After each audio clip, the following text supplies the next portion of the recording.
Hey folks, today is a very exciting day. I, uh, I got my Hep C medication,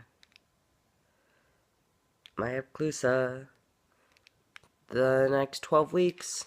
Um, I will be taking this medication, and by the end of it, I will not have Hep C anymore. And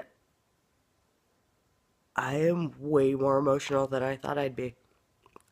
Um, God, I found out that I had this, when I was 18. My mother was a heroin addict and got it at some point. Um, Before I was born, after I was born, nobody knows. But somewhere along the way, I got it.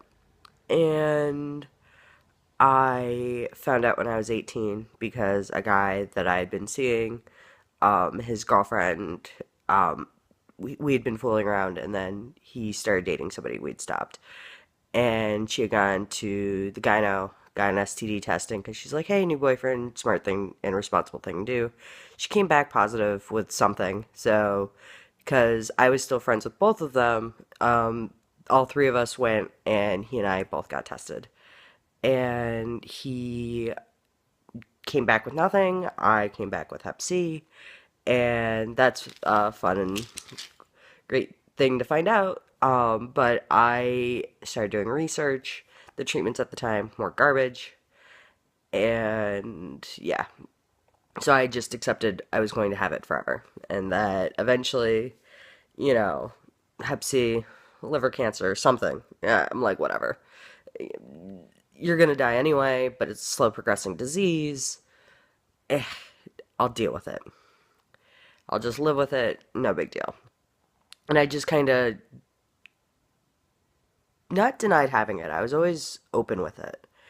Always open about having it, but it just I was the best at just going, meh, it's a thing, whatever, and not caring. Until I started seeing articles for new medications and new treatments. But it was like $200,000 for 12 weeks of medication and or whatever. It was insanely expensive and I didn't think that I'd be able to get it. So then Obamacare happened, and I was lazy, didn't sign up right away. And then I did sign up, and then I didn't see a doctor right away. No big deal. And then I found somebody recommended uh, the doctor's office that I go to now, which is fantastic. They specialize in taking care of people in the LGBT community, of, whatever, gay, trans, queer as fuck. It doesn't matter. They'll take you in, which is amazing. And, got in and I was like, yeah, I have Hep C. And they're like, holy shit. And did all the drug testing. They're like, yep, you have it. And I'm like, yeah, I know. And that's great. And then, um, and they're like, okay, well, the medication that's out right now isn't quite right for your genome because there's Hep C and then there's Hep C like genome 1, genome 2, genome 3 and whatever. And the current ones were best for like genome 1 and 3 and I have genome 2 because I have to be a special snowflake. And then on top of that I have like genome 2B, which is even like worse for the medication that was out. So they're like, "All right, well, we're going to wait until like October." I'm like, "Okay." Go, go back, get more blood testing, because they're like, we have to make sure. Also, funnily enough, I've had this now for 10 years. Known I've had it. Probably had it longer, but known I've had it for 10 years. Liver damage, zero.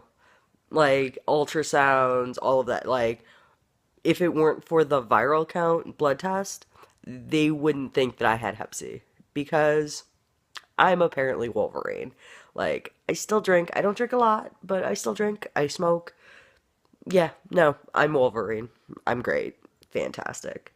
But anyways, so they did that. Like, October came, did more blood testing. Like, nope, you still have no liver damage. Awesome. And and they're like, okay, well, we're going to do this, and they were super excited for it. And I was just like, okay, like, this is a thing. All right, cool, whatever. Again, just, it wasn't a big deal to me. Mostly because I was like, I had accepted that I was going to have this forever. And now I'm not. I'm going to not have Hep C in 12 weeks. And I am amazed. And I am so grateful. And I'm so happy I was able to get this done before President-elect Cheeto Goblin got sworn in. Um, like, I'm so excited that I'm going to be okay. And I'm so grateful. And I feel bad for the people who aren't now because of that. If that happens, I have no faith in that fucking monster, but I hope still hope though that maybe we're wrong. Or he'll be fucking inefficient at his goals and that hopefully we can maintain on a better path. But that's neither here nor there. I'm so glad and I'm very surprised. And we're going to take the first pill on camera if I can do this. Because childproofing is a thing. Childproof things, they're hard to open.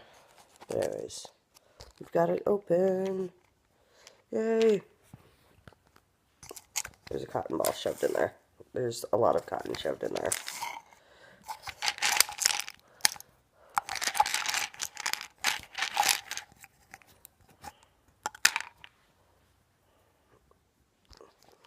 Now, the medication I don't have to take with anything. I don't have to, make sure I eat or whatever. I can't take antacids within 4 hours, which, fine, whatever.